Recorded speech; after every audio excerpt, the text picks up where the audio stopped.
আসসালামু আলাইকুম ওয়া রাহমাতুল্লাহ।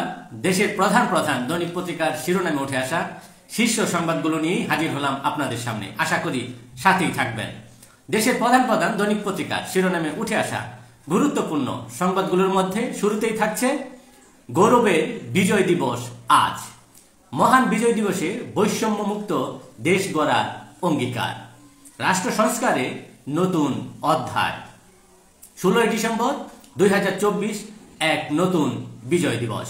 দিনটি উপলক্ষে রাষ্ট্রপতি এবং প্রধান উপদেষ্টা ডক্টর মোহাম্মদ ইউনূস নিজ নিজ বাণী দিয়েছেন। উভয়েই 16 ডিসেম্বরকে জাতির গৌরবময় স্মরণীয় দিন হিসেবে উল্লেখ করেছেন।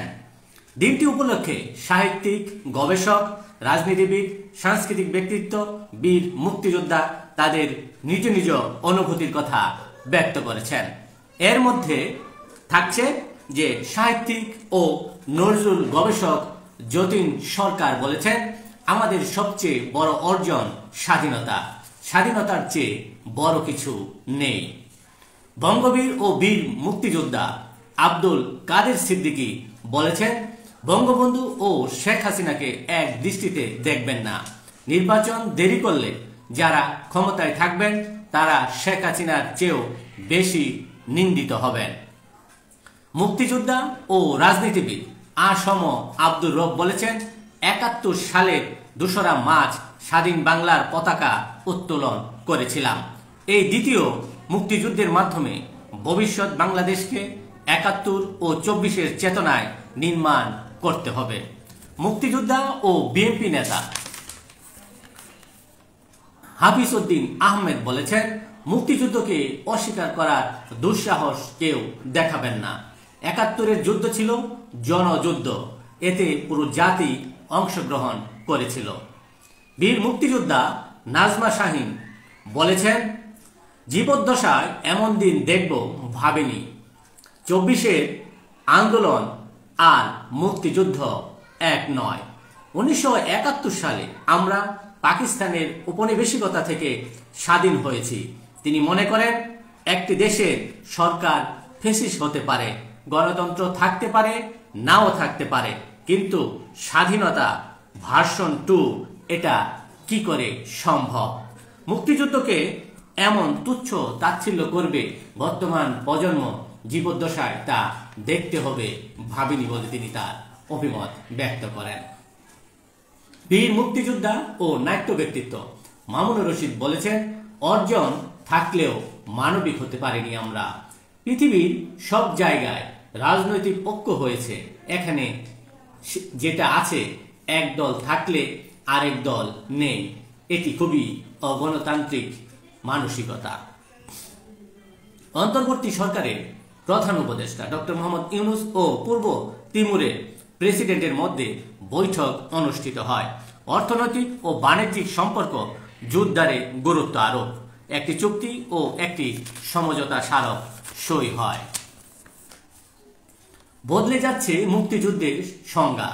সক্রিয়ভাবে মুক্তিযুদ্ধে অংশগ্রহণকারীরাই হবেন বীর মুক্তিযোদ্ধা। বিভিন্নভাবে সহায়তাকারীদের যুদ্ধ সহায়ক করার প্রস্তাব। মুক্তিযুদ্ধের সর্বনিম্ন বয়স 12 বছর 6 মাসের বদলে 13 বছর। বয়সের ভিত্তি 1971 সালের 30 নভেম্বরের বদলে 26 মার্চ সুপারিশ করা হয়।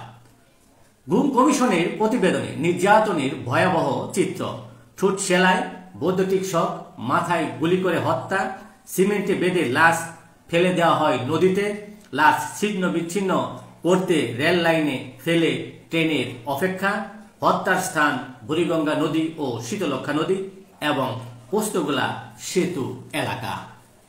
সরকারি কর্মকর্তা কর্মচারীরা পাবেন মহার্ঘ ভাতা, বঞ্চিতদের তোপের মুখে জনপ্রশাসন সচিব। আর্থিক সুবিধার সাথে পদমর্যাদার আশ্বাস দেন তিনি। অন্তর্বর্তী সরকারকে তারেক রহমানের প্রশ্ন, সংস্কারে কত মাস প্রয়োজন তা জানার অধিকার জনগণের আছে। রুটম্যাপের কথা শুনে যদি উপদেষ্টাদের চেহারায় অস্বস্তির ছাপ ফুটে ওঠে, সেটি অবশ্যই গণ আকাঙ্ক্ষা বিরোধী। খালেদা জিয়া রাজনৈতিক কর্মসূচিতে আসছেন উচ্ছ্বসিত নেতা কর্মীরা। 21 ডিসেম্বর মুক্তিযোদ্ধা সমাবেশে নতুন বার্তা দিবেন তিনি। আওয়ামী লীগ নেতাকর্মীদের গ্রেফতারে অভিযান জোরদার করা হবে বলে জানিয়েছেন উপদেষ্টা আসিফ মাহমুদ। বেক্সিমকোর দায় বিভিন্ন ব্যাংক ও আর্থিক প্রতিষ্ঠানে 50,000 কোটি টাকা। আদালতের শুনানিতে বাংলাদেশ ব্যাংকের আইনজীবী। জনতা ব্যাংক একাই দিয়েছে ঋণের প্রায় অর্ধেক শতাংশ তথা 50%। গতকাল ঢাকার ব্র্যাক ইউনিভার্সিটির শিক্ষার্থীদের মহাকাশ অভিযাত্রার গল্প শোনান যুক্তরাষ্ট্রের মহাকাশ গবেষণা সংস্থা নাসার প্রধান মহাকাশচারী জোসেফ এম একাবা। সেই সঙ্গে তিনি বলেন, মহাশূন্যে একটি ভুল পদক্ষেপ মৃত্যু ডেকে আনতে পারে, কিন্তু পৃথিবীতে তেমনটা হয় না। তিনি আরো বলেন, এখন পর্যন্ত আর কোনো গ্রহ মানুষের বসবাসের উপযোগী হয়ে ওঠেনি।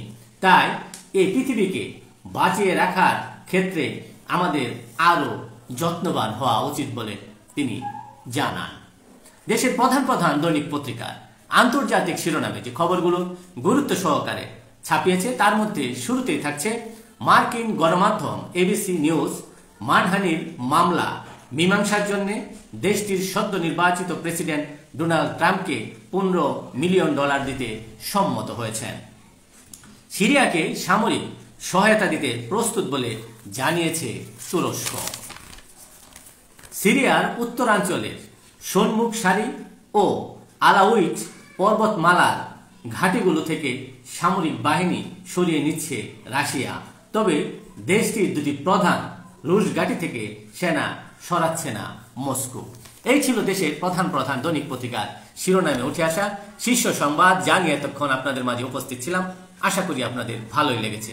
সার্বিক খবরের বিবেচনায় যদি আপনাদের কোনো অভিমত, অভিব্যক্তি, সমালোচনা কিংবা কোনো পরামর্শ থেকে থাকে তাহলে অবশ্যই কমেন্টসে জানাবেন। আপনাদের কমেন্টসের প্রত্যাশায় আজকের মতো এখানে বিদায় নিচ্ছি। আবারও দেখা হবে আগামীকাল ঠিক একইভাবে। সে পর্যন্ত অবশ্যই আপনারা ভালো থাকবেন, সুস্থ থাকবেন। আসসালামু আলাইকুম ওয়া রাহমাতুল্লাহ।